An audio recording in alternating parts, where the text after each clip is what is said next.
Episode 3. Did you see what I called this one? There's no place like home for the holidays, because the whole Buena Vista thing. Holidays. Yeah. Yeah. I thought it was kind of punny. All right. Welcome, everybody. Good to see y'all again, even if it's virtually. You know how we do it. I'm going to start off hot. I went to Buena Vista Street. It's only been open a few days. I'm going to go ahead and give you a breakdown of... Oh, yeah, I haven't posted anything, even on my Facebook or anything like that. I'm going to make people just listen to the episode. How about that one? So you can see what it was like. But I'm going to go over it here, tell you what I did, how it went, what I thought, all that kind of good stuff. So, all I want to know is, did you buy me anything? Did I buy you anything? No, it's still at the store, sir. It's still at the store. Damn it! Yeah, I got some of those Disney napkins. I got some of those Disney napkins to wipe the churro that I had. No, nothing. Okay. Oh, as long as it was a churro. No. That's a different story for a different time. If you know, you know. Might have something to do with ice cream.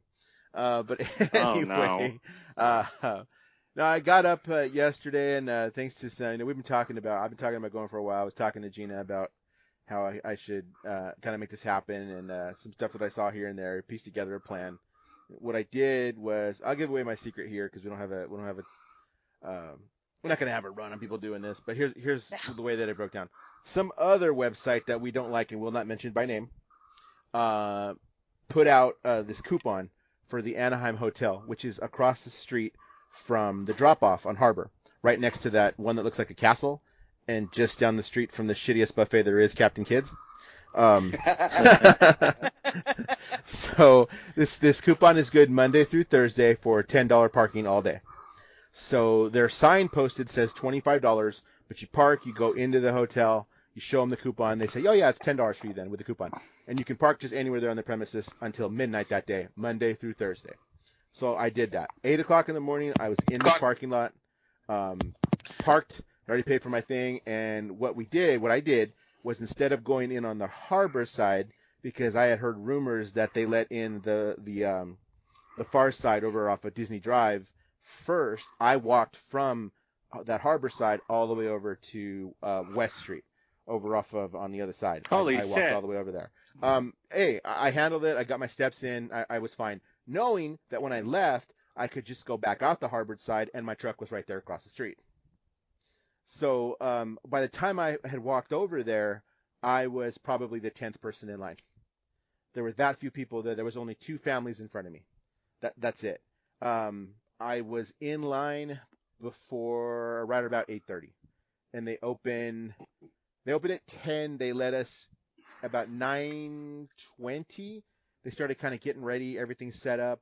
By about 9:45, you could see, okay, they're going to let us in here in just a couple of minutes, and they went for it. At about 9:45 is when I went through and had the temp check, the dog sniffing, went through security where I dropped my bag through there and went in, and then everybody was doing the same thing, and they even told us, yeah, we're going to let you guys in about 5 minutes before the other side. So I had a great head start on everybody else, even though I had to walk through downtown to actually do it. Let's be honest. Honestly, most of downtown Disney is eating. I had already told everybody that I was going to do, like, I don't plan on eating there. It wasn't in my plans. I don't particularly think there's anything special about downtown in the food. There's some good stuff there, but it wasn't like, oh my God, I must have this. So I really wasn't concerned about that. I really just used it to get into the other side. So the way they do Buena Vista Street is everybody kind of comes in from that side once you kind of pass La Brea Bakery, and then you guys will know this. Getting off the trams, you have the ticket booths. The ticket booths that are on the left, that's where they shuffle you towards. They shuffle you towards the ticket booths on the left, and you kind of go through the chains because that's where they're going to do the line when the line gets longer.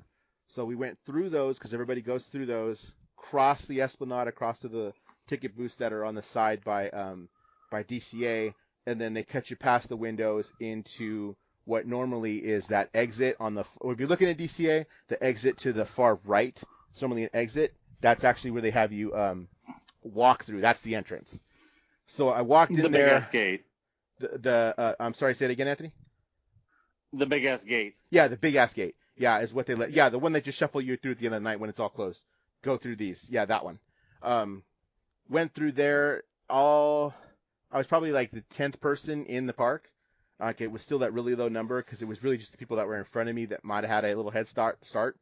I stopped to take 2 pictures of some of the trees that were there. Most of it I caught on video or kind of in passing, making sure I want to get in the park. So did all the cast members out waving hello, welcome home, welcome back, this kind of thing. So I just walked clean, and I do have it on video. I stuck it up on YouTube. I'll put the link in the description for when I put this episode on YouTube. But I walked all the way through down Buena Vista Street, and then I took the left to go down Hollywood, not Boulevard, Hollywood Backlot, just to see kind of what was there. And then I decided to get some treats. Because the way they have things working, which is really, really nice, which is kind of seems the way the whole downtown thing is, and Gina can, I think, back me up on this one. Trolley treats, which is where they were doing, all the treats, it's one entrance. Actually, both sides are one entrance and one exit. That's all you got.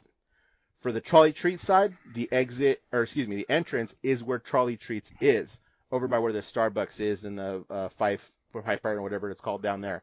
That's where you enter. You can only exit down at the end by the camera shop next to the fruit stand. You can shop around as much as you want, but they even tell you if you want to get treats, that's the first thing you have to do. If you want to get treats from the counter, that is the first thing you have to do because you cannot get back in line to do that. You have to come in that line from the outside, and that's the first thing that you do. So, of course, I'm getting my Mickey Santa cookie. I'm getting my Rice Krispie treats. I got, some snacks for myself and my kids. Still haven't eaten them yet. That's actually what we're going to do today after dinner. We get our treats, and then I went shopping in there for a little bit. They had Christmas stuff. They had some cute stuff. They have the face masks, things like that. There's a little AP corner.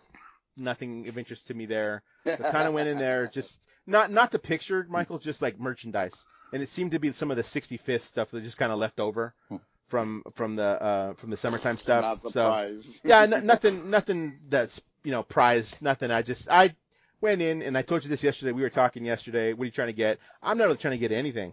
I just wanted to do it, grab a couple things for Christmas as presents, as decoration for myself. I don't know. I had no plan. It really was just like, I'm off this week. Let me do something. Let me check this out. Went through there, came out, decided, okay, you know what? I'm going to try to get into the other store where Elias and Company is, Big Top Toys and that side. That line goes, you enter where they do the hats on the end. I can't remember the name of that store, where they actually do the hat engraving. That's the entrance, and then Elias and Company is the exit. Actually, there's 2 or 3 exits, but they're all down on the Elias and Company side. That's where you exit. 5 and dime. 5 and dime, yeah, there you go.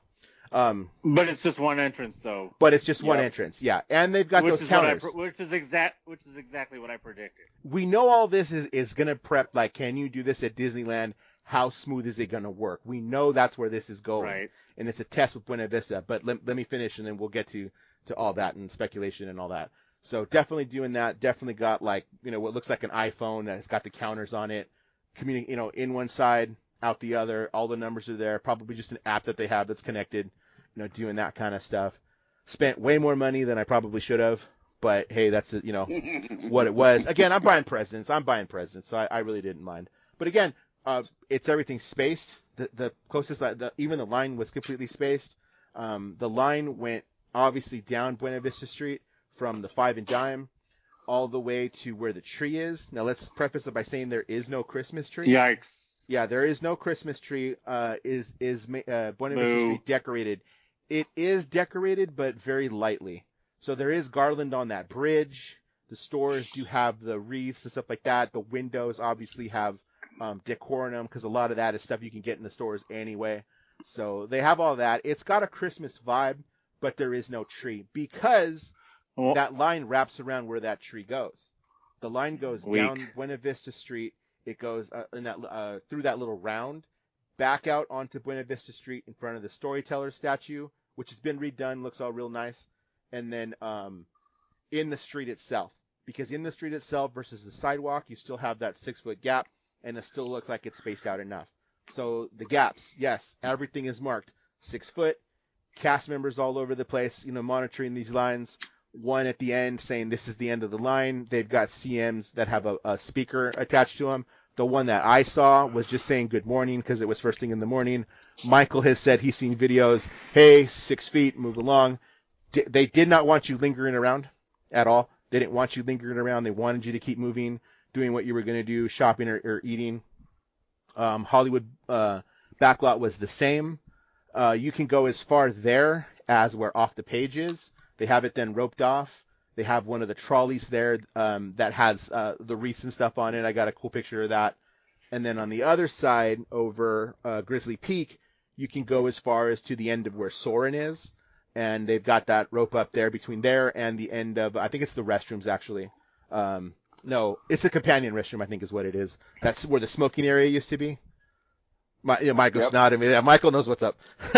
Where that smoking area down is over there. They've got it roped off, and then you can get a picture of the plane and the sign that says Grizzly Peak. So all that was nice. Tables everywhere. I could have gotten a reservation at Carthay if I wanted, but I don't want that $25 hamburger. And I wasn't going to spend all day there. But they're doing a virtual system. I could have gotten in easily. You just go, you give them your name, give them your phone number. They text you back with a time that you can go back. Kind of like it was when Galaxy's Edge opened and you're trying to get into the cantina, where you would go and give them your name and your phone number, and they would just give you a text back kind of when it's your turn. That seemed to be the thought behind this. I just kind of went in and out where I could have, got some pictures. I spent, I don't know, about an hour on Buena Vista Street. Most of that time I was shopping. I did get a bucket of popcorn. They do have a new souvenir bucket. I want to say it's actually cheaper. Anthony, do you remember the price of the souvenir buckets before? Not the premium ones, because this isn't that, but just like the generic one. Has it always been $9? And the other ones have been like the upgrade? Like last year's was that cool Christmas tree that lit up. That bad boy was like $25, but this one is just a regular bucket. It's got some Pixar art on it that's kind of Christmas themed, and it was $9. So yeah, the plain plastic ones usually run about that. Yeah. Okay, so that's all it was. I picked it up not because I wanted the bucket. I wanted the popcorn. Is what I actually wanted. I was like, I haven't had Disney popcorn in a while. That's something I knew I could put the lid on and bring it home again to my kids. So that's kind of what I had in mind. Then I was just walking around. When I walked over to Grizzly Peak, that's where the churro cart is. So I was like, man, you got to have a Disney churro. Okay. So I got in line to get my churro. Again, that's spaced out too. They give you the receipt and you go to the end where they would normally hand you a churro. And this is where it gets interesting. I was talking to Michael about this yesterday. So they all come bagged. The churros all come bagged. They don't hand you the churro in the tissue paper like they would normally do. No, it's in a bag. I watched them close the bag, and then the guy, he was about to hand it to me. He said, "Wait, sir, back up." He didn't want me anywhere near him. He put it down on the table and then backed up so I could pick it up. And he told me, "Okay, sir, here's your churro. You can't walk around and eat this. You have to be stationary. So you have to find either a table, of which there were plenty, or a stand up like bar table. You know what I mean? One of those. So they have those all the way around the fountain. They have those stand up bar tables all the way around the fountain, and then they're seating everywhere. They're seating in front of Playhouse Disney. They're seating out in front of where Off the Page is. They're seating a little bit further down where Soarin' is. You can walk down the main thoroughway like headed to Cars Land, and as far as you can go is like Blue Sky Cellar, where that's roped off over there, so you can get a view of Cars Land and a view of the pier. Of course, I'm trying to take some pics over the wall to get pics of Avengers Campus, because they have a building up already that says Stark Industries on it, and then what looks to be like some kind of crane or light fixture. I'll show you guys the pictures later. That's about all I could see, but there's definitely work going on there, because that's not what was there, the last time we were there. So there's definitely stuff going on there. That whole area over there where the waterfall is, that waterfall spot that everybody takes pictures at, that's all full of tables, and there's about 4 carts there that sell cotton candy and ice cream and all that kind of stuff. And it's just super highly encouraged. If you're going to buy something to eat or drink, you have to have a seat.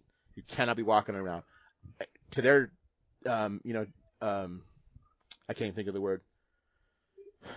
To their credit, I guess, I didn't see anybody doing that. I saw no one walking around eating or drinking. Everybody seemed to be following rules.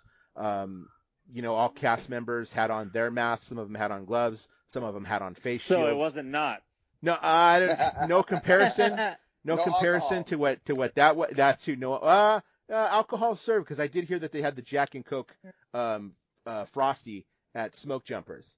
You and then, have of to course, order an entree in order to get alcohol. So if you're at Disney, well, because that changed with the tiers, I guess, but Knott's you could still order alcohol. So I don't know.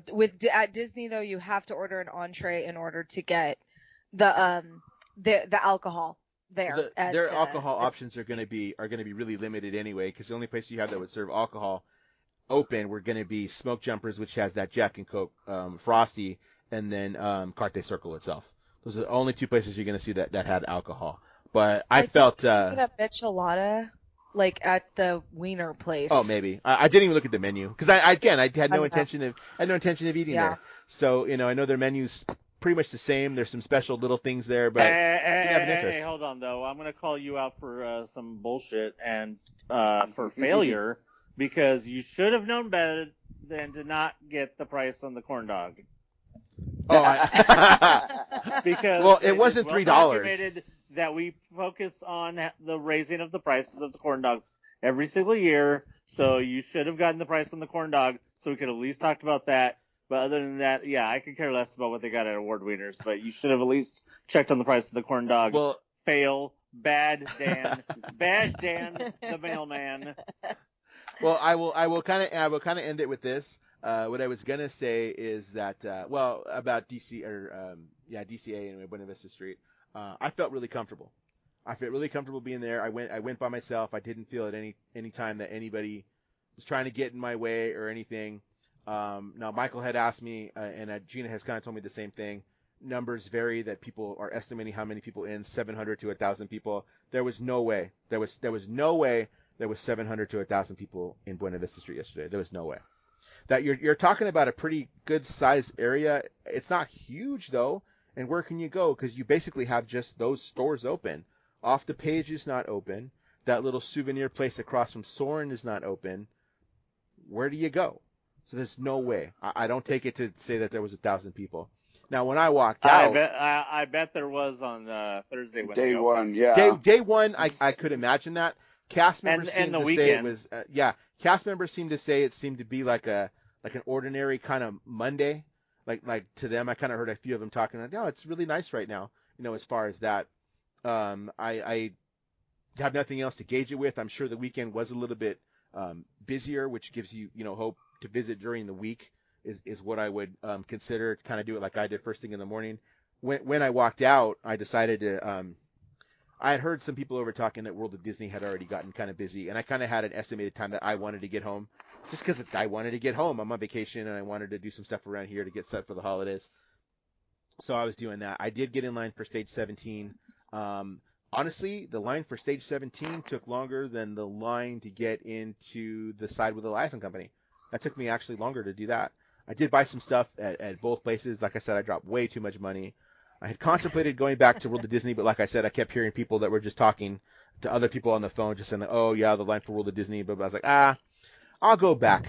Let me put it to you like that. I had enough of a good time, and I felt that it was spaced out enough and clean enough, and all that I would definitely go back. Not once did I see a person without a mask.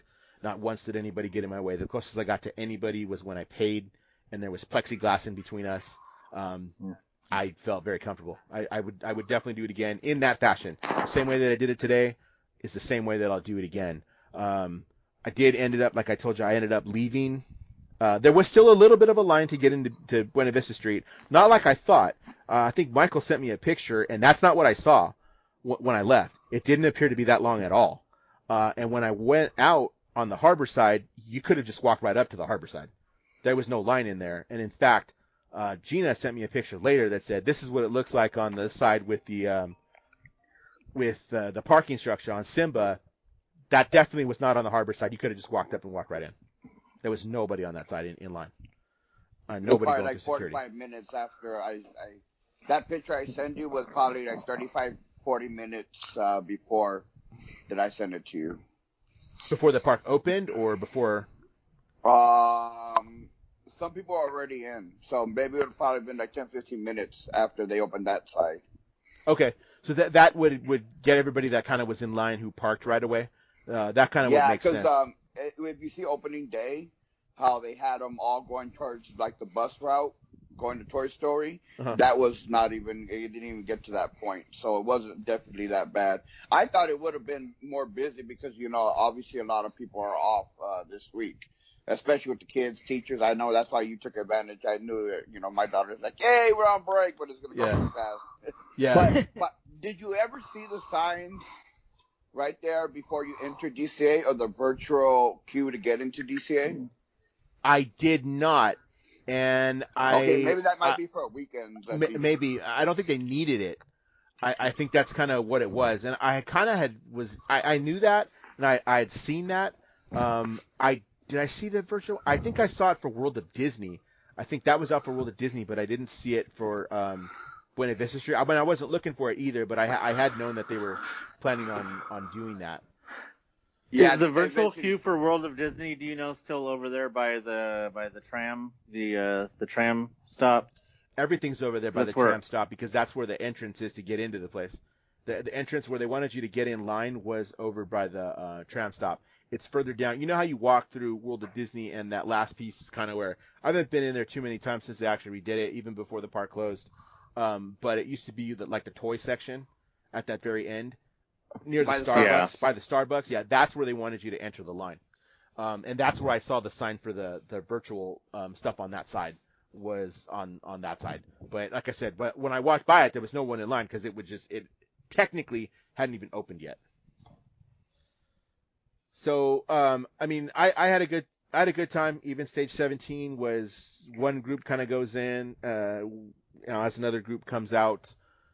They have way more than enough room inside there, way more than enough spacing, way more than enough cashiers even, all lined up in a row. You know what it looks like inside? Stage 17 looks like, and both of you should know this. You know how they have like when you're buying stuff at a con, if you're trying to pay all at once and it's something big, they have that just like line of cashiers with the whole, like that little sign that you hold up that says, I'll take you over here kind of thing. That's what it's like in stage 17. And a lot of it, they do not have the same merchandise necessarily in Stage 17 as they did in Buena Vista Street. I am assuming it is the same stuff that you would see a little bit more in World of Disney, which is why I decided to do Stage 17, because I wanted to see you know what I wanted? I wanted that Madame Leota sipper. Is what I wanted. They didn't have that at DCA, but they did in Stage 17, and then Stage 17 had it, and Stage 17 had the stretching portrait puzzle. The stretching portrait puzzle. So that's what I wanted. That's what I got. And I picked up a couple. But they didn't have the zipper, huh? The Christmas one, though. No, I didn't see. Actually, I didn't see a picture of the Christmas zipper until today. Actually, are you talking about that bell? Yeah, they released it on Monday, I believe. Yeah. No, I didn't see that at DCA, but I wasn't looking for it either. I would go back. To be honest with you, I will probably go back sometime between probably Christmas and New Year, but I'm going to do it like I did here, where I get up early and I take that. I got up for you guys this might be early, but I got up, well, not Gina. I got up at the time I normally would for work, which is like 5:30 in the morning, and I was on the road just after 7 a.m. About 45 minutes it took me to get through. Michael's right. I took advantage of the fact that I'm off this week, but it's kind of a mix. Some people are off and some people aren't. So it's kind of I went for it. I shot in the dark. Like, I'm going to go this week because I know some people are kind of working and some aren't. My biggest question would be, everything that you did or bought,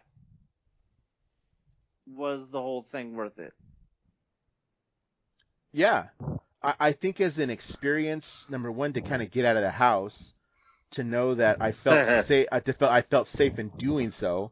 That I never felt intruded on. I never felt anybody came up on top of me. I never dealt with anybody that was rude. The fact that I dropped hundreds of dollars aside. Yeah. Oh, I'm talking hundreds of dollars. I dropped some money. Like that. They do take your pass. Like you get your discount still. So let me tell you what, my pass saved me a lot of money. I saw some stuff that I bought, like it dropped $30. That's how much my discount saved me, was like $30 on one transaction. I was like, that's what's up. And the cast member was like, that's nice, huh? I was like, yeah. And Christmas shopping done for this part of it. So yeah, Anthony, it was. I will do it again. And I actually, if they can keep that up, even as we roll over into the New Year's and the holidays were over, because I kind of wanted to see what they had for Christmas, too, which is a little bit of a letdown, honestly, that part. But to know that, hey, I can go over there and just kind of get away, someplace that I feel safe, yeah, it was worth it for that. Right on. And I got my exercise, because I'll be damned if I didn't get over 10,000 steps yesterday. Another question. Do we think that they'll get more stuff? And do we think that we'll get the white tree? More Everybody's stuff. seen the white tree, right? No, I don't know what you're talking about, actually. I was going more stuff. Michael? Which one? The blue one? Is a blue-white. It's blue-white. I said white tree. The white tree that it released in Florida. That's just like the green tree we got last year, except for it has embellishments. Oh, okay. I really doubt that. Oh, you haven't seen it? No, I haven't seen it yet. Oh, I've seen it in so the nobody's Florida seen one, that. but Well, that's not what I'm here talking yet. about. I'm talking about the Yeah. Florida one. I'm No. saying, do you think we'll get it? Well, the cast member, it's at Company D right now. They're getting it exclusive, but I really don't know. Oh. I haven't talked to my shipment person. You've that seen it, works Dan? Now I know cast what you're member talking at about. Company D. It's the Nope. it's the green tree from last year, but It's it's like white. the popcorn And- bucket. Yeah, okay. No, but it has Mickey and Minnie on the front. It's like it's the green tree, but it's been added a bunch of shit onto it. yeah, And they no, changed it to white. I literally lights thought you were up talking really about nice. a tree. I literally thought you were talking about a Oh. tree. I was like, are we putting a white Christmas tree? I just told you no Christmas That's what tree I was up thought. because of the I'm sorry. I should have specified that it was spacing. popcorn bucket. Yeah, no, okay. Now I know what you're talking about. Okay. I thought I did was see that segueing today. because you had been talking about stuff at the merchandise at the Okay, store. okay. So, Okay. but yeah, no, I was asking if you thought, because I don't even know what the bell one is. You guys are talking about. It's I haven't a seen Mickey that. It's a head. zipper. It's a Yeah. Mickey head, but it's a zipper. It's kind of like the Oh, The so necklace. same old Yeah, bullshit that's Mickey right. zippers, Yeah, the same old bullshit Mickey, bullshit. scary Mickey heads that they have every year. Nobody needs those. No, it was the you know how the necklaces last year were the bells? Were the Mickey heads that look like bells? It's those. Well, yeah. Yeah, it's that, but it's a zipper. It's like a as big as your hand kind of thing. The bell zipper from last year. Yeah, something similar. So those I think you'll see. I don't know about the tree. Because I didn't get that last year. They sold out, and I didn't get it. I mean, did they changed it. Is it red again? It's green. It's green. Oh, Yeah. see, they changed the color, so that's not shocking. No, you know No, what? but I'm going to go out on a limb. I'm going to go out on a limb and say we don't see that tree, and I'll tell you why. Because of the spacing. The spot that you're talking about in at least in DCA, there's only one popcorn spot in that whole area. Yes, because the popcorn spot that's usually over by Soaring, that wasn't there. That wasn't there. So the only Right, popcorn so it's spot just you got is is the one on the Buena Vista popcorn bucket. that permanent one that Yeah. looks like a newsstand. You know what I mean? It's Right. that one. No, so due to spacing alone, due to distancing alone, I would think no, they wouldn't do that due to distancing alone. Because that line, you'd have to take that line because you've seen what it's like for an ordinary popcorn bucket. That green one that you're talking about, I waited 25 minutes in a line person to person just for that. Can you imagine what it's going to be with a 6 foot in between you? You're going to start bumping into the line for Elias and Company, and that's already done on purpose to have those two lines across the street and facing different directions. That's done purposefully. Yeah, I get that. Yeah, If so anything, I don't think that's I happening. would have thought that they might have just put it in stage 17. Because you said that that's where the bell is, right? No, I never saw the bell. I seen that World of Disney. Yeah, I didn't see the bell there at stage 17. Oh, the bell. Is that World of Disney?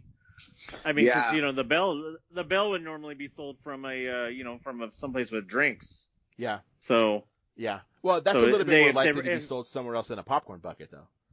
Because the popcorn Well, I don't buckets know. tend to be at the popcorn stands, whereas sometimes with the drinks you got different spots. Yes, you do get it anywhere you got a drink, but sometimes you can get it at different spots. That wouldn't surprise me. yeah, sometimes you could get it with fruit. I'd Yeah. give it a week. I give it a week and then we'll find out, because I think until December 3rd, that's when cast member company D will have it exclusive right now. So you never know. Depends on the stock, how much I get. They'll just probably put it in Walt Disney and then just put it like near the zippers and just sell it as is without the popcorn. I mean, anyways, I was just curious because I saw it and I don't really care about it. I mean, the green one, I missed out on the green one, and I would rather have that one anyways. Now, speaking of the popcorn too.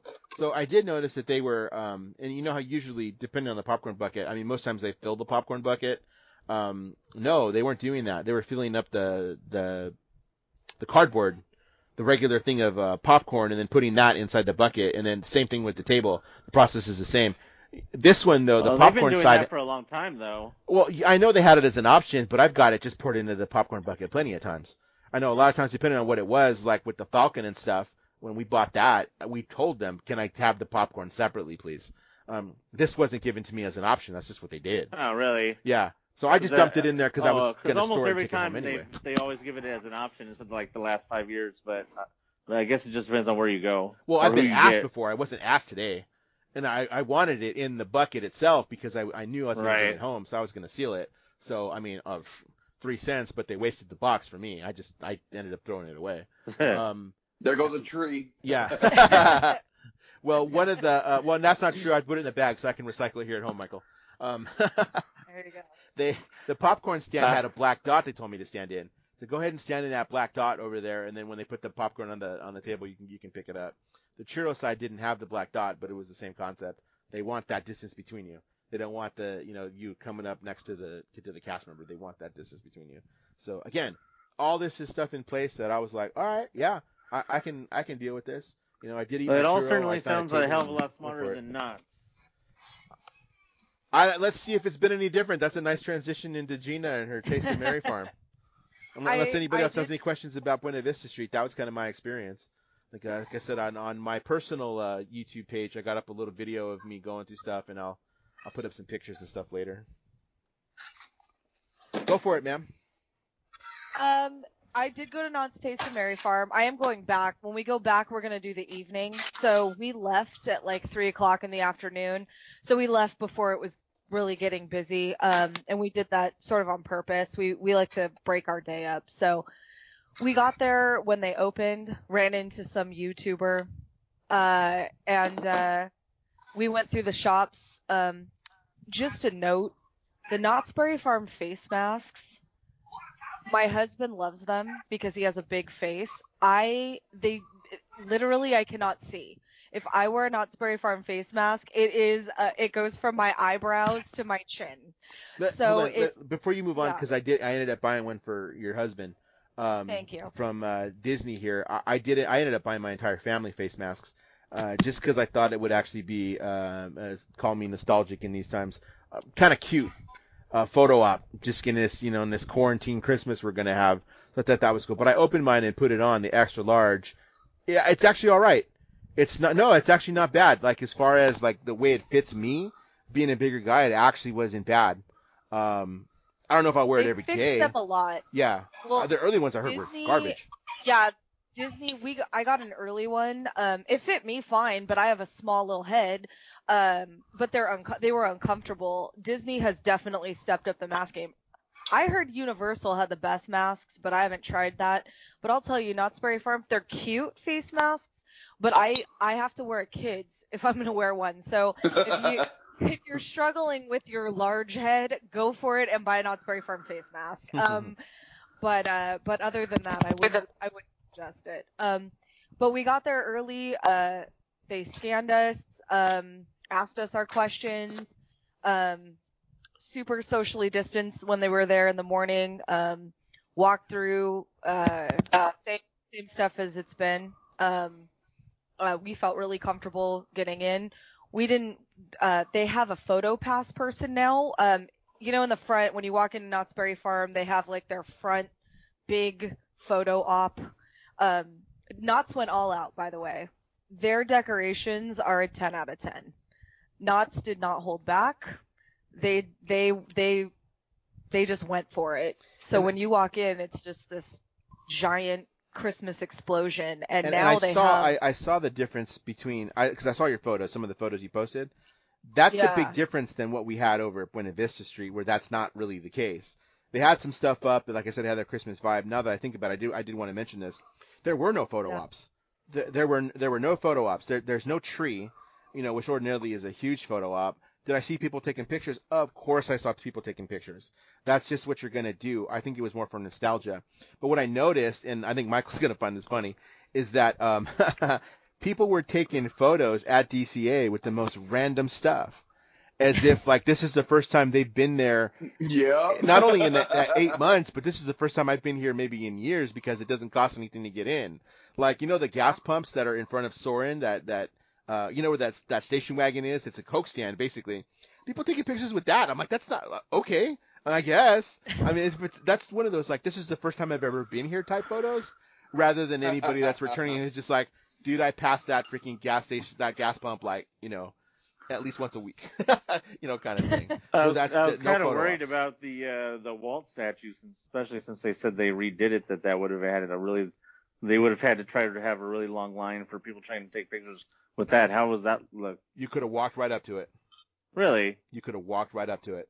Mm-hmm. Like maybe just people didn't. I mean, because usually that's always has people that are taking pictures, and with the fact that it's been refurbished.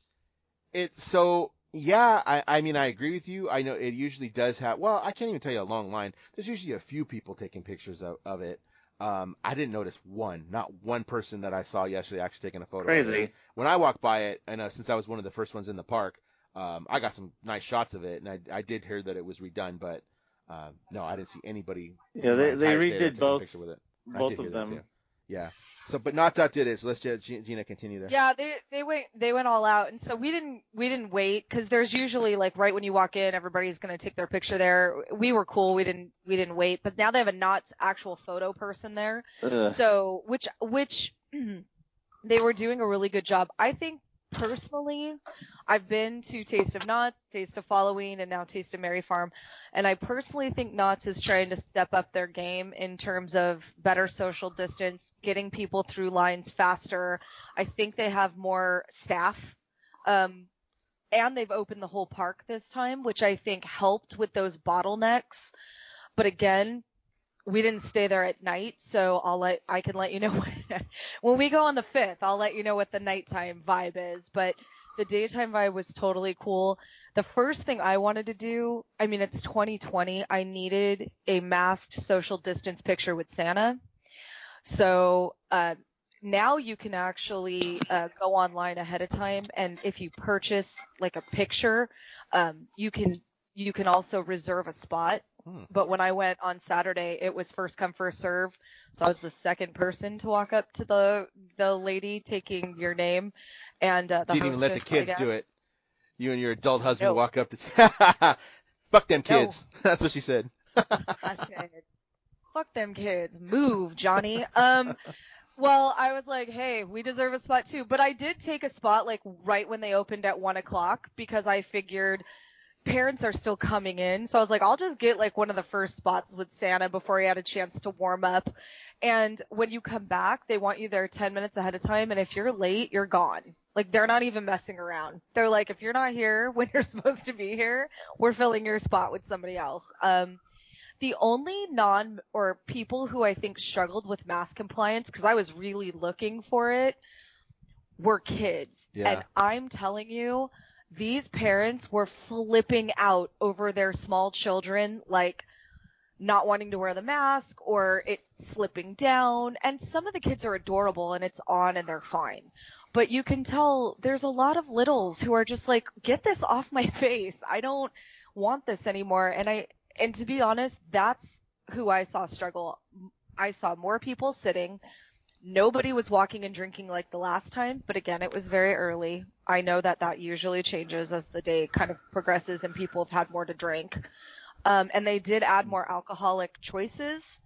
So that's definitely going to be something people have to take into consideration, is that there's more alcoholic choices and beverages. And so I heard that with one ticket, you can only get 2 alcoholic drinks out of the 5 tastings. I don't know if that's true because I've personally never tried to order more than 2. So I don't know for sure, but I did hear that was one of the rules. That wouldn't surprise me. That wouldn't surprise me at all. Yeah, If it's and I kind of hope it is. Is Michael green or is he rocking out? I think it's 3. It could be 2, but I could have sworn it was 3 because I know a drinker that always drinks in that park. So, but I wouldn't be surprised if it's like limited to 3, if anything. But we'll see. You'll see, actually. Well, I'll tell you that seasonal sangria was delicious.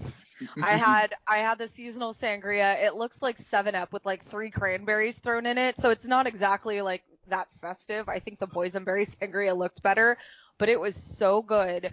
It's dangerous. And I heard, I didn't try it, but I want to go back and try it. But they have a like a white Russian that's vodka with chai or something that I'm interested in trying. My husband was like, cream and vodka probably aren't the best combos in the world though, so we should probably stay away from that. They have more okay, so Santa was great. If you have kids and you want them to get a picture near Santa Claus, I thought they did it really well. Malls should do it this way. You walk up, Santa's on the stage. If you've ever been to Wilderness Dance Hall, they have the stage set up with Santa's little chair and stuff. And it always weirded me out, like sitting on Santa's lap and having to get that. Wait, so Santa's still inside? Santa is still inside, but they only God. allow 2 families at a time, and it's socially distant. So when you walk in, though, he should not have been inside. They should have put him at the big stage or something. Because no matter what, with the way the numbers are right now, nothing should be inside. That's stupid.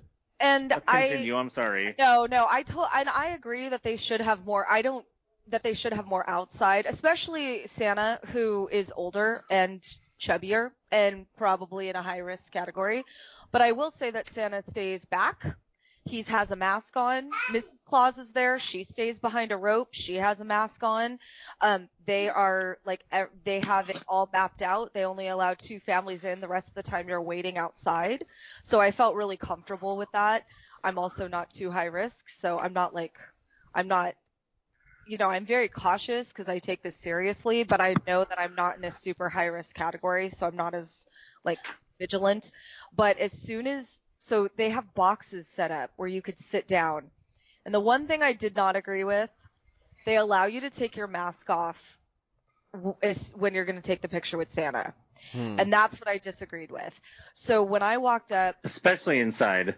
Yes. So when I walk up, and I was like I was the second person to see Santa. So there was one family ahead of me, and that was it. So like I said, I made it super early.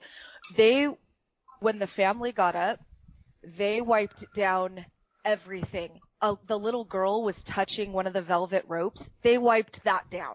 They wiped. They did like they sanitized the heck out of that area because kids are touching stuff. It's kids, and we all know they're little germ factories. Love them as we do. And I think because they allow people to take their mask off. So the rule was, they told me, as soon as you sit down, you could take your mask off, and then as soon as they take the picture, you have to put the mask back on. And I said, I'm here for the mask picture. Hello? It's 2020.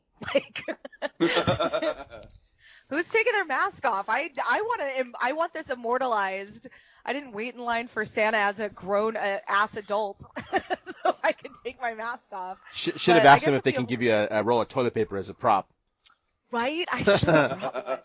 They probably would have thought I'd steal it without the run on TPs happening again.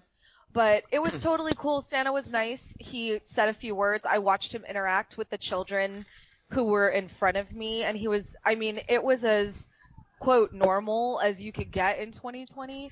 But I definitely don't agree that you should be able to take your mask off in there, even for just a second. Because, again, we're dealing, and I know that they're like, kids can't get it, but they're like little germ disease super spreaders. So, I felt that was a little uncomfortable. I would tell that to the kids that have died. Yeah, and I would say that if you're very concerned about it, I would skip Santa because of all of those factors. He's inside. somebody can take their mask off.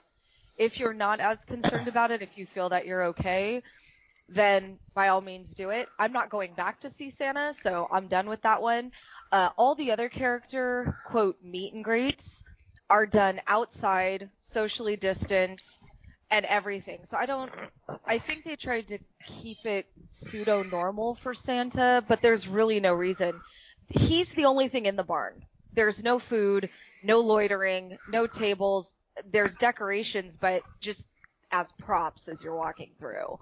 So there's usually the only other thing in the barn anyways is that table with cookies on it. Well, they usually have the nuts in there. They had the caramel apples in there. They have on the other end. Yeah, they're in there, and then they have the funnel cakes, the alcohol. Yeah, You're a funnel cake.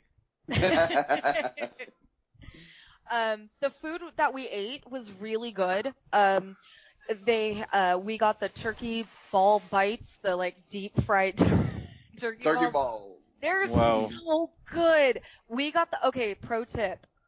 If you go to the one at Calico, they serve them with Brussels sprouts. But if you go to get them at Camp Snoopy, they serve them with French fries. Well, I would suggest French fries. Yeah, Brussels sprouts. Come on now. Did you see how like everybody was mad? Like in my group, they're like, "I got Brussels sprouts. I don't want this." And you should have. Well, then they should have read the menu. Yeah, like we went over. Learn how to read. We went over to the Camp Snoopy, and so my husband was super excited because every day I have to wash this cup. He loves the Knott's Berry Farm travel mug that they served unlimited hot cocoa in last year. And every morning I make him coffee and he takes it to work and I have to wash this cup. Every day I'm washing this damn cup. Well, he was so bummed. He's like, they're not going to have it this year. I walk into Camp Snoopy, there's the mug. And I was like, hi, I need that mug. And she's like, oh, I'm sorry, we can't do free I go, I don't care if you even don't have hot cocoa in the dang thing. I need this mug. And so it was like almost $11 for the mug, which I think may have been a little less than it was last year. It was right there. And then they will give you hot cocoa in it once, so it's not unlimited refills. But food was delicious that we did eat. Drinks were, I would say, worth it. They definitely put the alcohol in it. Taste it. And if you count it out, because it's $40 this time, it's like $8 a tasting. The portions are still huge. The alcohol is plentiful. And I'd say that again, you have to be okay with going to a place where there's going to be a lot of people. But I did not see the mask issues like I have in the past. But again, I bounced by 3 p.m. So I wasn't there late. I'm going to assume, because I've seen pictures. So like I've seen video, I've seen Instagram. When they do the quote little tree lighting, which isn't a ceremony, but they do it at the same time every damn night, so everybody knows it's coming. The Calico Square, my husband and I were like, oh hell no. It looked packed. And again, we're not wearing gloves and wiping everything down that we come in contact with, but we're not out maskless sneezing on people and licking telephone poles either. Like, we're very cautious. We took one look at that and we were like, we're not sticking around in there for that tree lighting thing. Yeah, because that's one of the popular things too. Oh, and let me say, like, you could easily just walk through later. But when I saw pictures of what the tree lighting looked like in Calico Square, and it was like, oh no. But I will also add that now that they opened up the whole park, those bottleneck issues, gone. Like, because now you can walk all the way around Pony Express. They have tables inside the bumper car area. They have way more tables than they did before. So there's even more places where you could like hide. If you're concerned, but you have somebody in your party who's maybe a little more willing to like go to different places, you could easily have somebody go sit at a table where it's dead and then just have somebody else in the party bring food. Easy. That would be very easy to do. Same at Buena Vista Street. That's the same. You could do the same thing. Yeah. Yeah, I think opening up the whole park was a good idea on Knott's part, because it definitely helped with a lot of those bottleneck problems. I could see how they could do that at DCA too. Go ahead, Anthony. Right. If you would have known that, I mean, not that was hard to predict that cases were going to start spiking, but if you had known more about how bad it was going to start spiking, would you have switched your 2 days and had the night first and the day in December? Maybe. As it gets riskier. Yeah, maybe. It just worked out where for us, like, it worked out this way. We had to have somebody watch our dogs because we had an appointment in the morning, and so we made the conscious decision to do it this way. My husband works for Kaiser Hospital, so like he knows what's going on, and so we've been very like cautious about it. We still are not going to get there late. We're thinking we're going to get there maybe around 2, and as soon as or maybe even 3, so we're not there very long, and then as soon as it gets dark, do our little walk around and then probably leave, getting our food earlier. But I feel that this time there were, from what I've heard from people who've been there later, the food lines have all been much faster. Like I said, I really feel that they called more people back to work. And I could be wrong about that, but it feels like there's more of a Knott's Berry Farm employee presence. There's a lot more bigwigs. I noticed a lot more dudes in suits justifying paychecks, talking to people, asking about their experience. There's reminders constantly about covering your nose and mouth, more than there was at Halloween. So I think Knott's is trying to step up their game. But again, Knott's has always been like the country bumpkin cousin to Disney. So you're just going to it's just going to be different. It's not Disney. You've got to understand that going in. That sounds like it was a lot different, and he seemed a lot, I don't want to say happier. It's not the word I'm looking for, but like comfortable, I guess. A lot more comfortable with what was going on.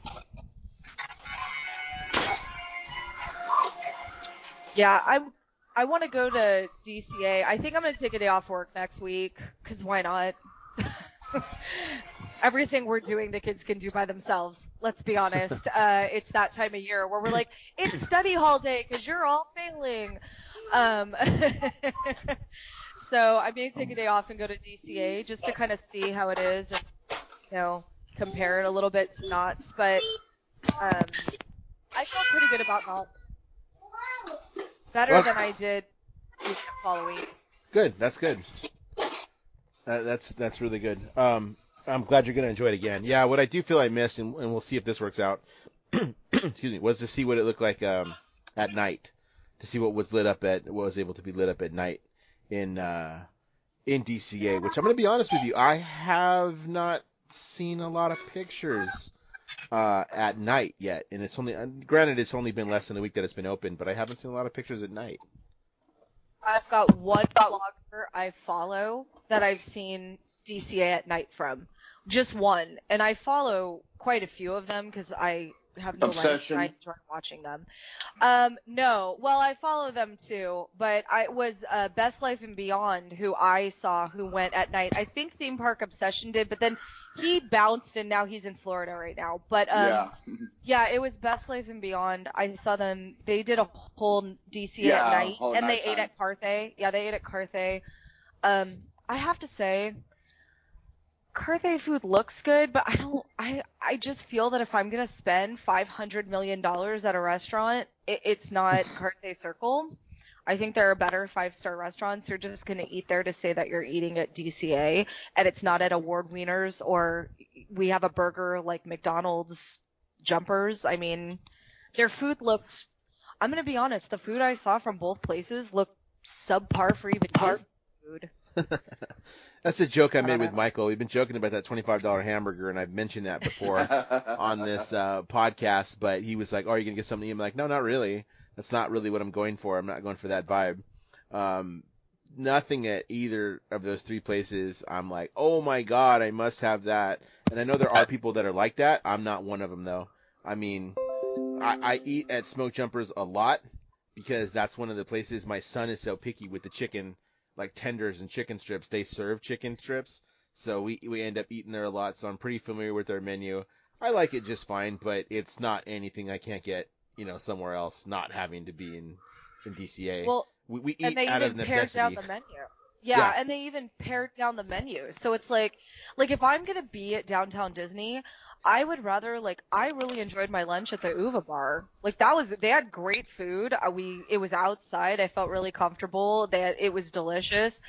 I think I'd rather leave DCA if I'm gonna go eat lunch and go have lunch somewhere else, like Tortilla Joe's or somewhere that's like a restaurant. Carthay food looked great, but it's just so expensive. I'd rather spend that money on merch. That's actually I'd rather go to. I was gonna say you could go to Jazz Kitchen and ask for a seat in the middle in the courtyard where it's open air. What that actually is a good segue to go back to downtown Disney for just a second. The Uva Bar is owned by Catal, is it not? Is that who actually owns the Uva Bar? Yeah, because I've eaten at the Uva Bar. Yeah. I've had drinks at the Uva Bar more times than I've eaten there, but I've had drinks at the Uva Bar many a time. Catal just announced, I don't know if you guys heard this, that they're going to be shutting down again.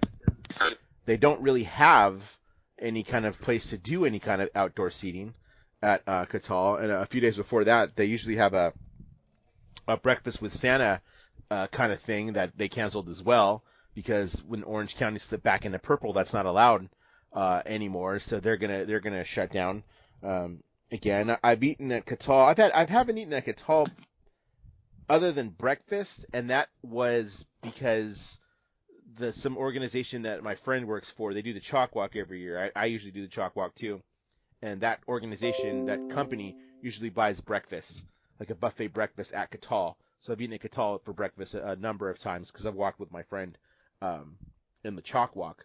So that was just interesting to me to see what some of those businesses are going to do, because again, most of downtown Disney is dining.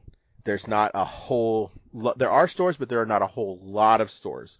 Most of it is dining. So I think for the most part, and I think Anthony will kind of agree with me on this one, I don't spend a lot of time in downtown Disney. I never have spent a lot of time in downtown Disney because it's mostly food. That's a trip unto itself, but to be honest with you, it's not something that I could take my kids to necessarily to eat. Because again, they're the simple. It's not a Disney Springs, pretty much. Yeah, it's not.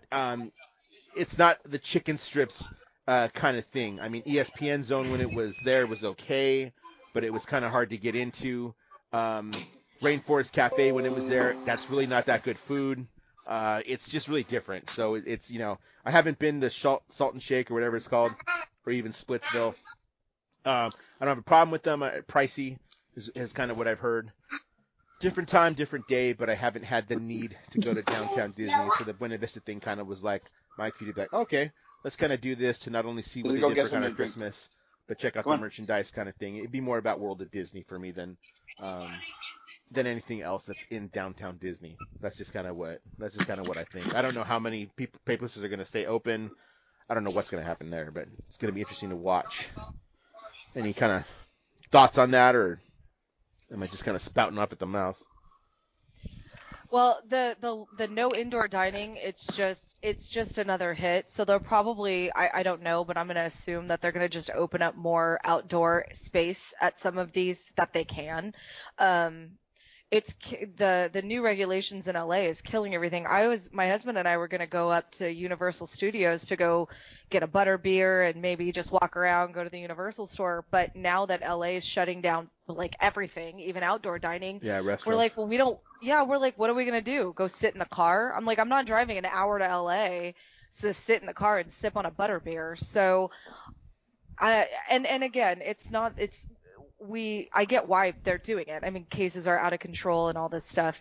It's just these places are going to struggle a lot. And let's face it, it's called Black Friday because most places get out of the red, and that's where they make a majority of their money for the whole year is, Black Friday and the shopping season between now and Christmas. So I'm hopeful that though people won't flood down there and cause cases to spike, that people can still go down there and visit these places so that they stay afloat. Well, I'm hoping that what I experienced and how I experienced it is the norm, is what's going to be the norm for opening Buena Vista Street.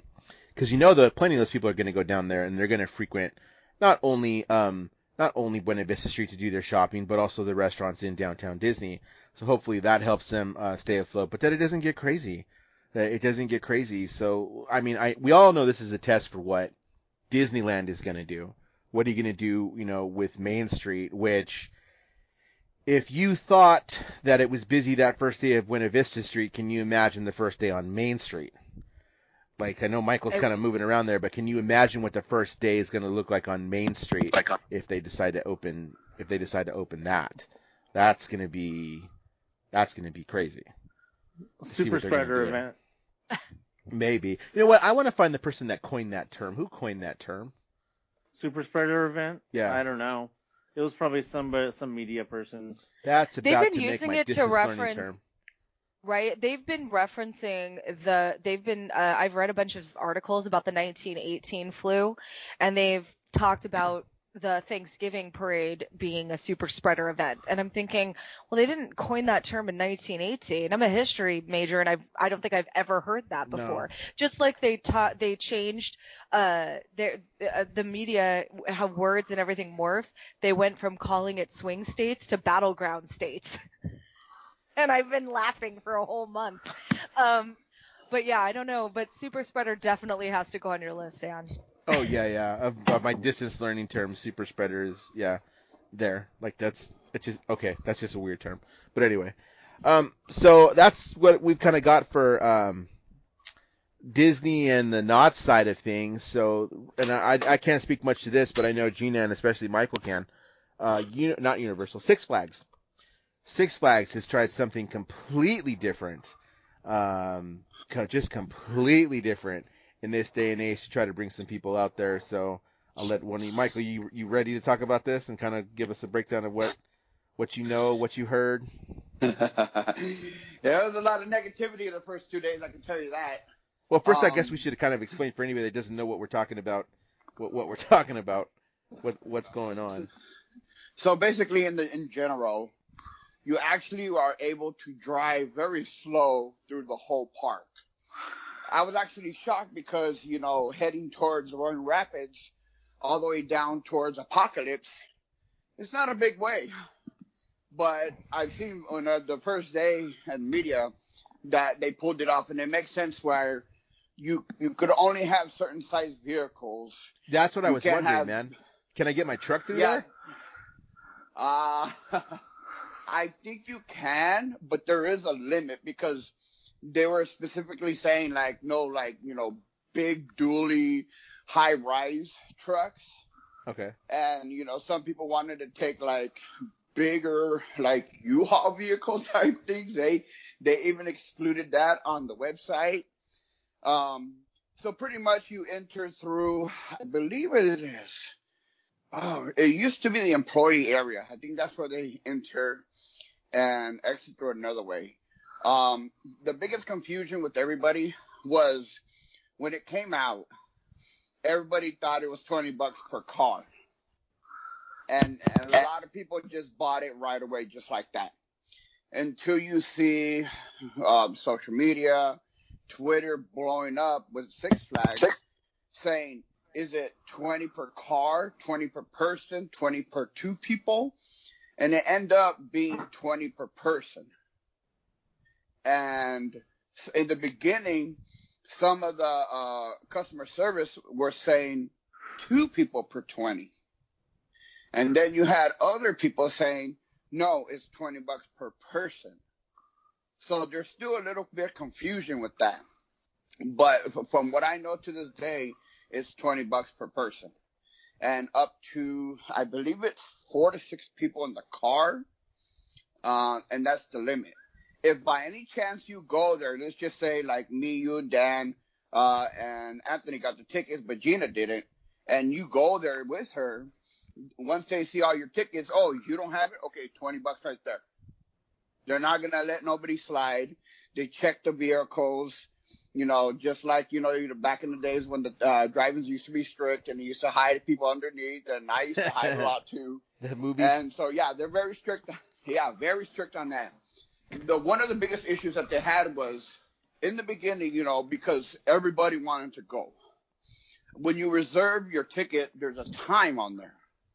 And during the first day, you had everybody from different times all over, flooded the parking, the entrance right before you go in. So the biggest issue was getting, like, when it opened at 7, those were only the 7 p.m. reservations. And they had to go through they had employees walking and trying to push cars back and try to just get only the 7 p.m. crowd. And because of that difficulty, that they even had, the times got pushed back by an hour and a half. Oh, wow. So that's how difficult it got the first day. Eventually, it got a little bit better, where they had to address that in the email.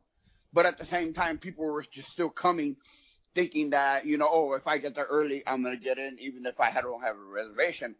But the employees would come and say, nope, you got to wait here for 2 hours because yours is at 9 o'clock. And so there was a lot of people ranting about that, thinking that, being a passhole, I'm going to get there early regardless of my reservation. Let's just say somebody drops out. Oh, I can take that. But no, that's not the case. They're very strict. One of the other complaints, which is they tell you to turn off your lights during the whole thing. And some people had high beam lights on, or they just had those super bright lights. And that was one of the irritations, where they were blinding them from behind. And a lot of employees say by the underground near the new ride, they had to stop cars and try to say, hey, turn off your lights, turn off your lights. It got to the point where they had to make another station in the beginning, like after, say, a good little drive. Once you're starting from, Twisted Colossus, and then you head towards near Tidal Wave, they have somebody waving you down and kind of come up to you and say, hey, with the sign, turn off your lights. Barely. That's almost halfway through the park. Yeah.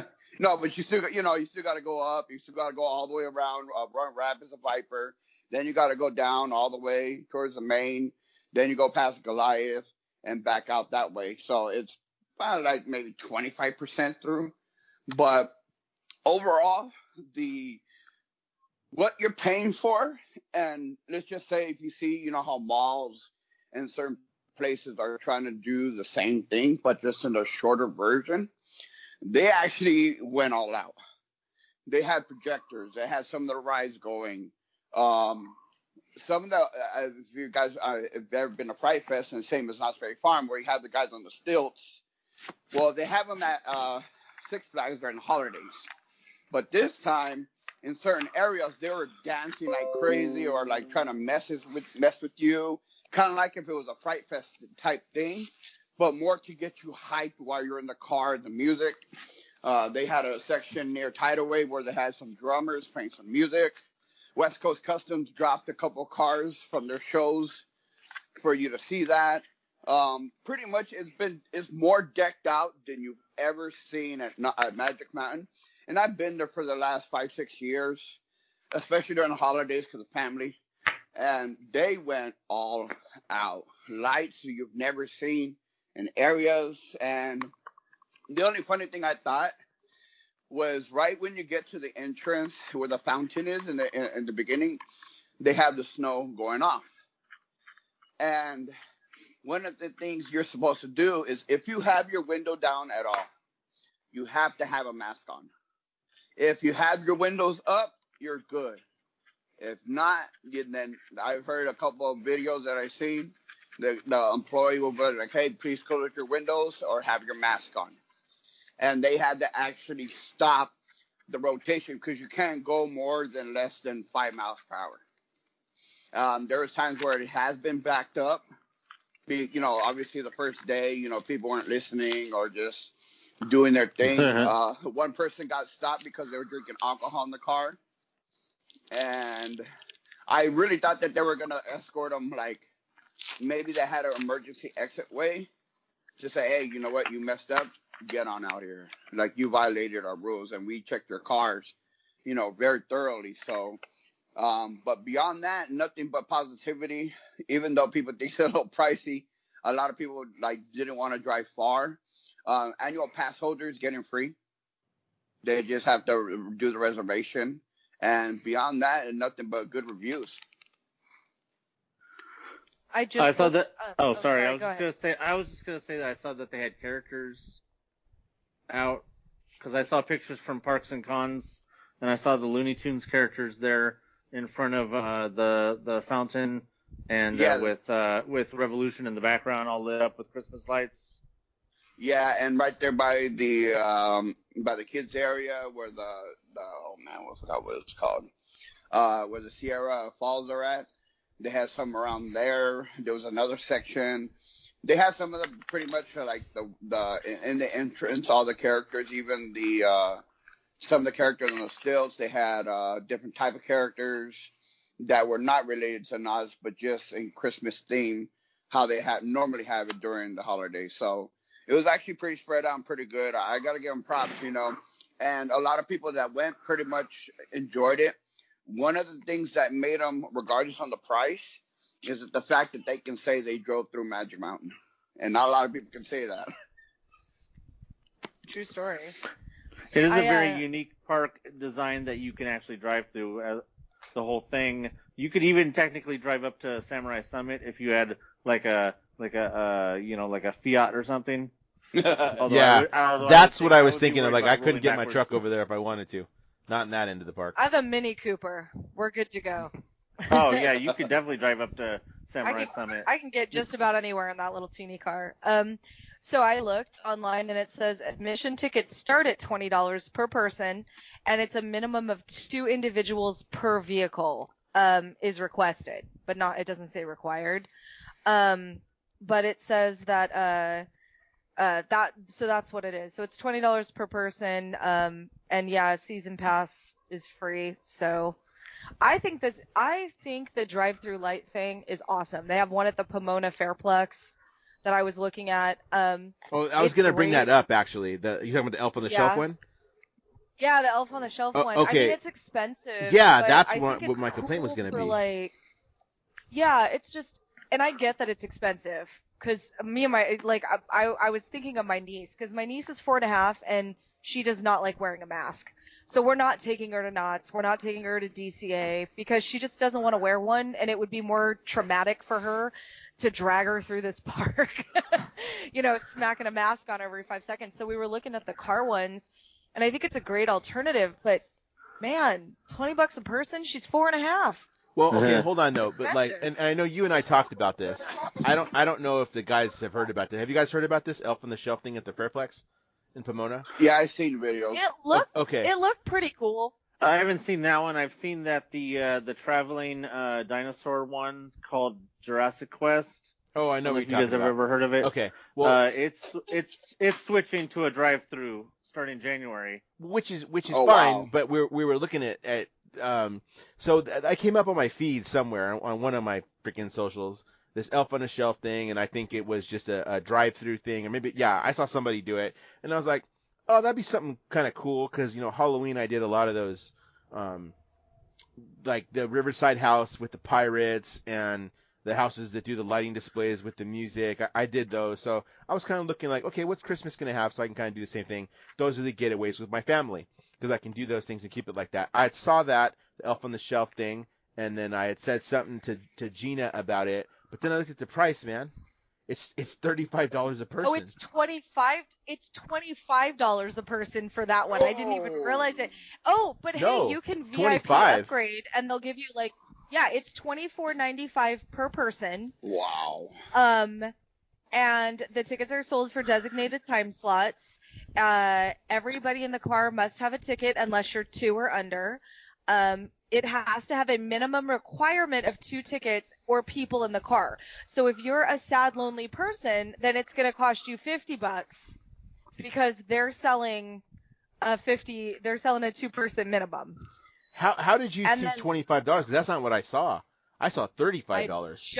I literally just pulled it up on my phone right now, and it's $25 a person starting at. So it depends on what night you want to go. There you go. And then you can get the VIP upgrade. Yeah. It's the same as Magic because earlier it's 20, and I think it goes to 35, 25, and 30, I believe, then towards the end. So if you want to go on a Friday or a Saturday, they're going to jack up that price on you. So it's like shove the kids in the car and hope for the best on a Monday. I do not disagree with you, but what are you looking at? Because I just pulled it out, the tickets, elfonashelfjourney.com. Tickets, $35. Adult ticket, 13 plus, $34.95. On their homepage. I'm on their homepage on my phone. Is it elfonashelfjourney.com? elfonashelfjourney.com. Go to buy tickets. I didn't go to the get tickets. I did. On the, see, you know what it was starting at, those were probably the prices last week. Yeah, not anymore. Well, no, when I looked at this when we saw it, and I just clicked on some stuff, and it's like, no, I'm looking at it right now. I could go today, as we record, this is a Tuesday, I could go today, 6:15, $35 for an adult. Child ticket is $29.95. This would cost me $70, $130 for my family of 4. I got to tell you, I saw the video. It is, in my opinion, and I am nobody, but it did not look like it was a $35 a person time. See, that's the question, is what are you seeing that makes it worth or not worth the price with Magic Mountain? You're just driving around Magic Mountain. What the hell is there to see? The entrances to a bunch of rides that you can't go on? Well, yeah, but at least they... And it's the light. Hold on, Dan. Let me finish. Yes. But, what is this? What exactly are you seeing on this that makes it worth that price? And the reason I brought up the Jurassic Quest thing is because you're seeing dinosaurs. It's like going on Jurassic Park the ride, but you're in your car. You have to, and then like the Stranger Things drive-through, I think was what, $40 or something like that. So you have to gauge whether you think that what you're gonna see is worth the price of what you're driving through. But you have to basically break it down to Magic Mountain, whatever this thing is. If you say it doesn't seem like it's worth it, then yeah, it's not worth it. But then you have to gauge it against things like Stranger Things or Jurassic, where you're actually seeing things. And it's just that's what it's going to come down to on these as these drive-through things get more popular. Well, go ahead, Dan. I'm sorry. Exactly. I just had to finish my thought. No, I'll give you my thoughts Dan, exactly. I found where it's $29.95 a person. It's $29.95 a person on Tuesday, November 24th at 8:30 p.m. That's today. You can get $30 tickets. Okay, I don't know why it's whatever. Probably right before they closed. Anyway, that's exactly what it is. So here, I'll give you exactly my thoughts, Anthony. Here it is. Okay, so I thought, okay, that would be cool. It's Elf on a Shelf. My kids have no attachment to Elf on a Shelf.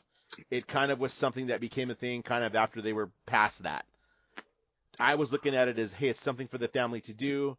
It's a look at these lights. It's a look at these displays. That's where I was looking at it. If you would have told me it's $40 for your car, I would have said, okay, I'll do it. $40 for the car to drive through. I will do that. The 4 of us, that's $10 a piece. All right, I'll pay for that. It is something. What it is, it's a story. It's a story that is very relevant to the times.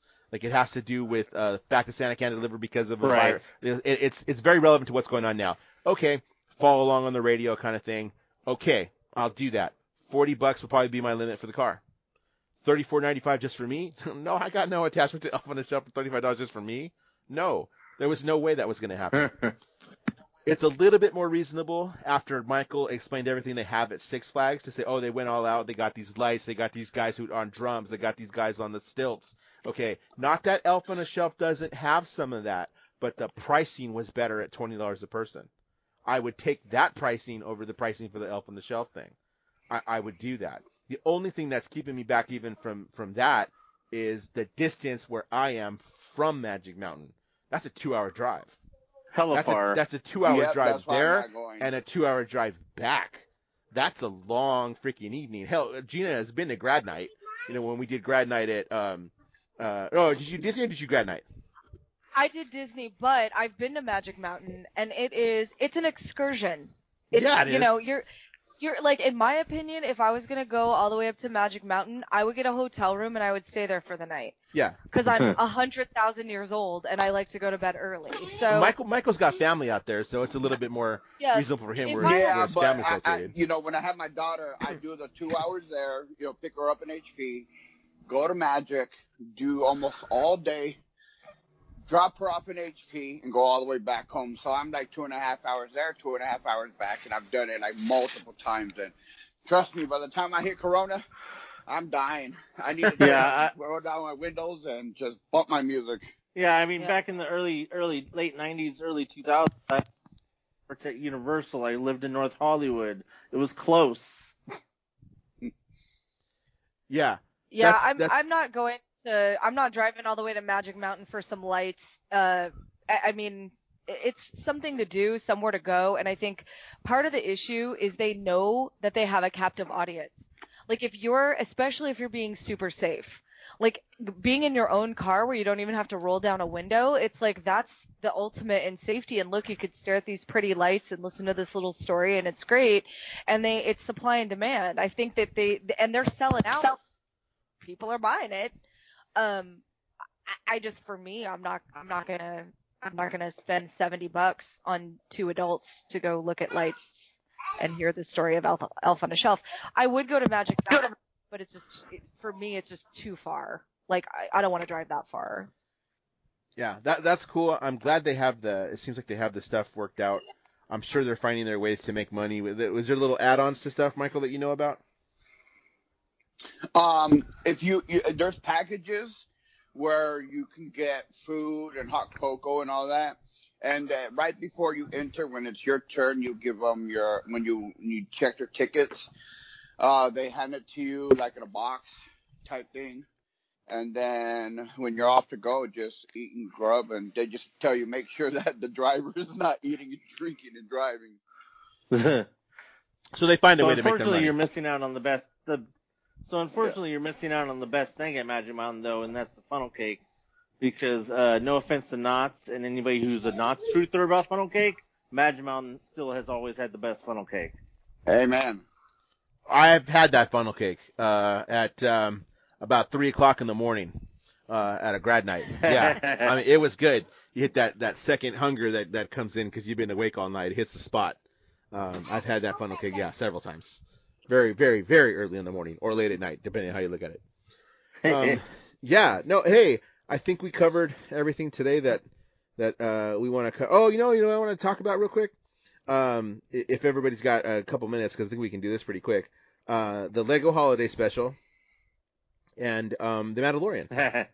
So good. So the Lego Holiday Special, I think everybody's seen it. Yeah. The Star Wars Holiday Special. Good. Good, but too short. Yeah. I thought it was perfect length because I have no attention span, and so it was like perfect. It was in and out. Like the Mandalorian, when they go on their long, my husband's like super excited for like a 45-minute episode. I'm like, ugh. But that Lego special was perfect. It was like in, out, done, funny, well written. I was shocked at how good it was. Lego has always done a really good job with being smart about things. Yep. Knowing how to get the laughs out of people because it is Legos, but knowing how to appease hardcore fans with a bunch of stuff. They've been really good about that. Even the Lego movies. Comedy. Yeah. Even the Lego movies are done really well. I've seen those. I saw them in theater when that was a thing. I've seen several of the Star Wars. Hold on, real quick. Several of the Star Wars shorts that they have produced. Even those, I don't watch it on the regular, but even those are funny and actually pretty good. What were you gonna say, bud? I was just gonna say that Robot Chicken crawled so that Lego Star Wars could walk. Okay, that makes sense. That makes sense with all the like nods to everything and the Easter egg type stuff. Because there's a lot of the same energy between Lego anything and Robot Chicken anything. There's a lot of the same energy. But particularly when you get to Star Wars, and particularly when you get to the Emperor. Yeah, who's a great character. Nobody will... What the hell is an aluminum falcon? That was good. There was a lot of... did you catch this, Michael? The tip yip? Yeah. That's what they're eating from Docking Bay 7. And Anthony, I talked about this the other day, but like that's what they serve at Docking Bay 7 and Galaxy's Edge. That's one of the meals is tip yip. So Anthony and I had this conversation the other day how that tip yip looks better than the log of meat you actually get from Docking Bay 7. Because it really is just like it's a meat log. Yeah, their tip yip looks more like some Cornish game hens or duck or something, and I'm like, where's that at Galaxy's Edge? I want the tip yip that looks like a Cornish game hen. Because you really do just get this log of meat, but it is actually really good. The tip yip is actually really good. The meals from Docking Bay 7 are actually really good, and the mashed potatoes are wonderful. Bomb. They're really good. Bomb. They're really good. Those might be the best mashed potatoes in either of those parks, bud, and you know it. Those mashed potatoes might even be better than the ones at Plaza Inn. They're a little bit up than Plaza Inn. I give you that. Yeah, so there you go. Oh, they're way better than Plaza Inn. They rank right up there with Steakhouse 55 mashed potatoes. Well, I haven't had those. You can't beat those mashed potatoes, man. The that's 55s. That'll be on the to-do list when COVID's over. To eat at 55. So we'll do that. But I thought this holiday special was really smart. It was only 45 minutes. Yeah, maybe another 15, 20 minutes it could have gone on. All kinds of things throughout the movies thrown in, hints for everybody. I don't know if you saw this, Anthony. We talked about this the other day. Yeah, and deep the stuff cuts, between Hux and Kylo. Dan actually watched it and got a laugh out of it. the shirtless scene, which was pretty funny. Max Rebo throwbacks. There was just all kinds of little inside jokes. If you've seen all the films, that you would have understood. I thought was like super smart. So that's my thoughts on this. Definitely recommended watching. References to Clone Wars, to Rebels. And I thought it was really good because I'm not the most diehard Star Wars fan. I love Star Wars. I've watched the movies, but like I don't live and breathe it. I don't know like a lot of the insider stuff. And it was still really enjoyable. So like even if Star Wars, like you're not, a super diehard fan, you just enjoy it in general. I think that the Lego Star Wars Christmas special was super enjoyable for anyone, even if you're not like a true diehard kind of fan. It was really well done. Oh, and of course, mentioning holiday special, of course the references within the holiday special to the original holiday special with Chewbacca's family. I actually explained that one to Which Gina. I had never seen. So yeah. Thanks, Dan. Oh I my appreciate God. That. Oh God. Lumpy. It was so bad. We were talking about it, and it made me want to watch it again just to see the just how horrible it is. Fucking B. Arthur. B. Arthur. I love B. Arthur so much. Like, I love her. It's just, what was she doing in the Star Wars holiday special? I told you. It was like, imagine So Saturday bad. Night Live with these random skits just made Star Wars. There's a reason. It's bad if George Lucas says, well, I don't want nothing to do with it.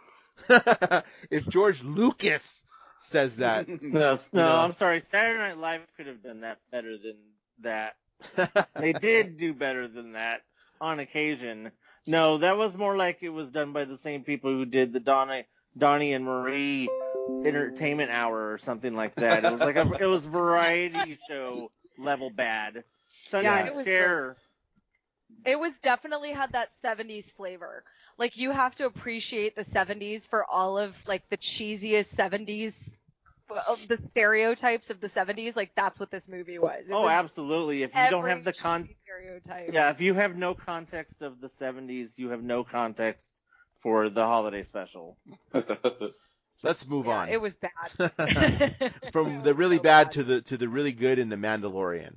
which has been you kind of alluded, Gina, to your husband saying like, because most of these episodes have only been just over half an hour, like just over half an hour. Yeah. Well, yeah, it's disappointing that it's only half an hour, but it's a damn good half an hour.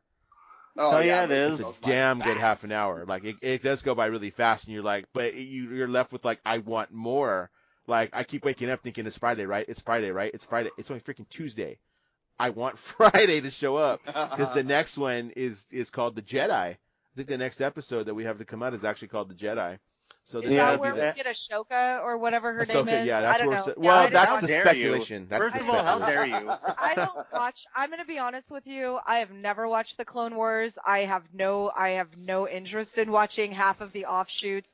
And I'll be honest. I know this is sacrilege. The fact that they make Baby Yoda the child, I know.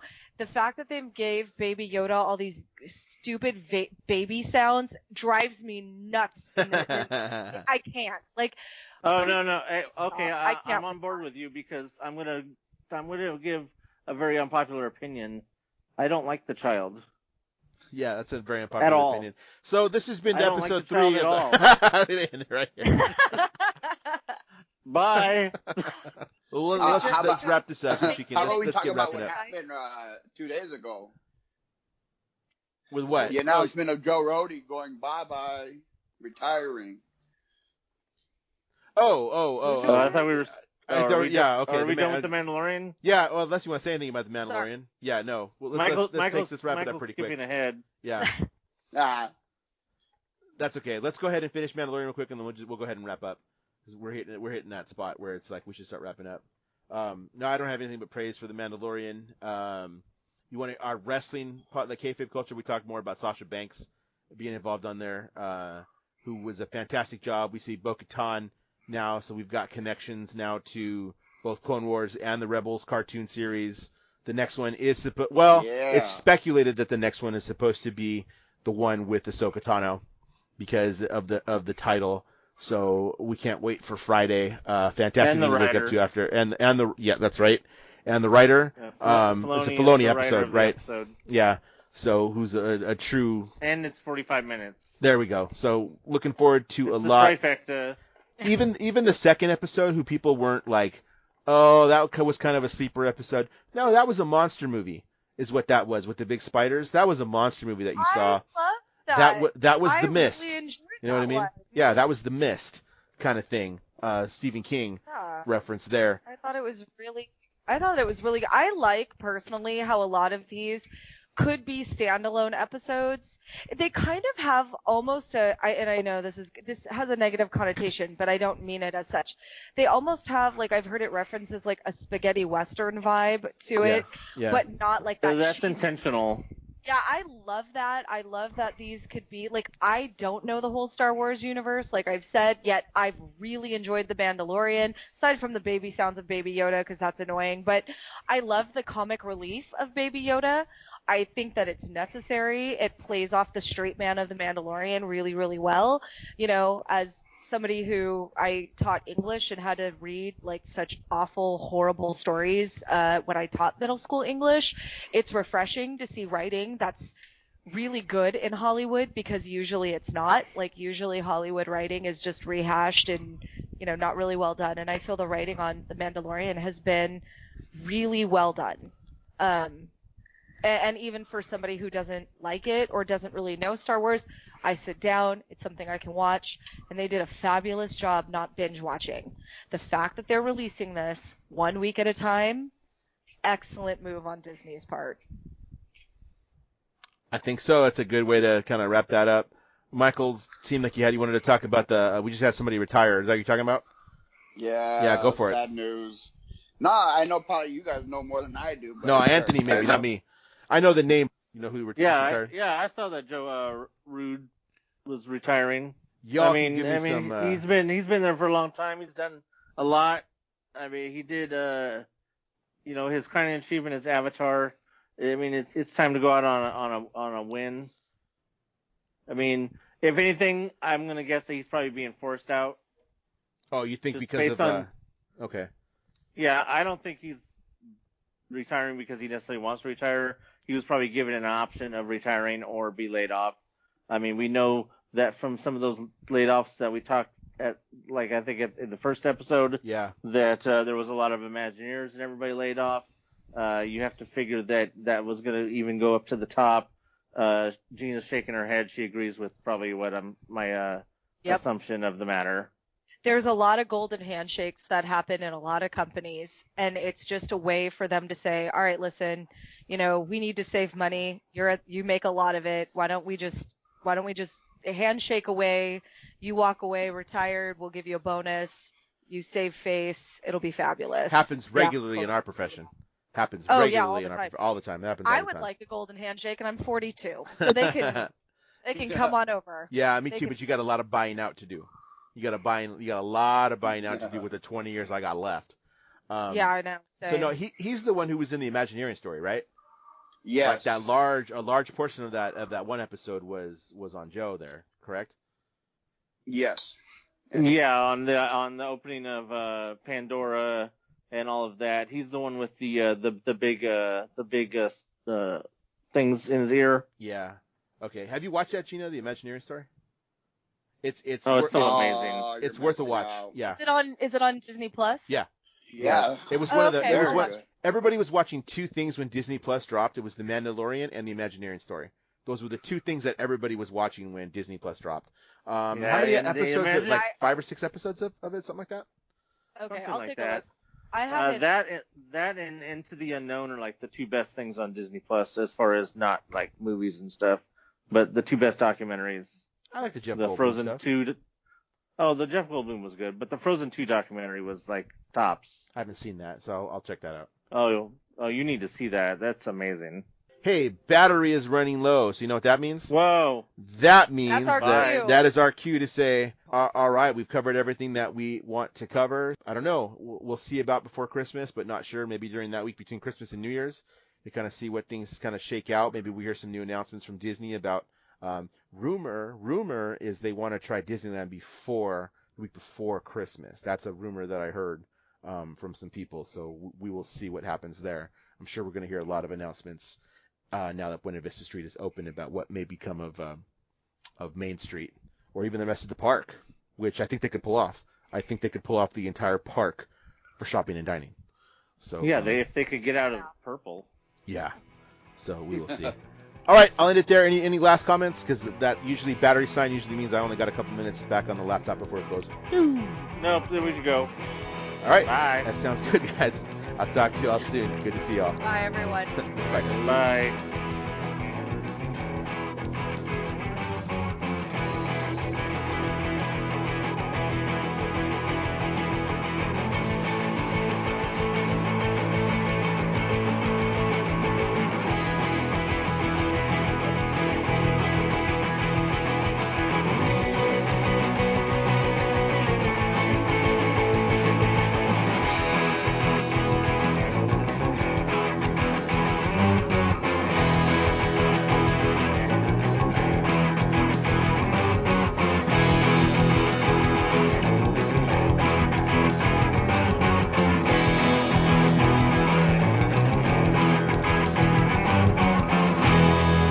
See you real soon.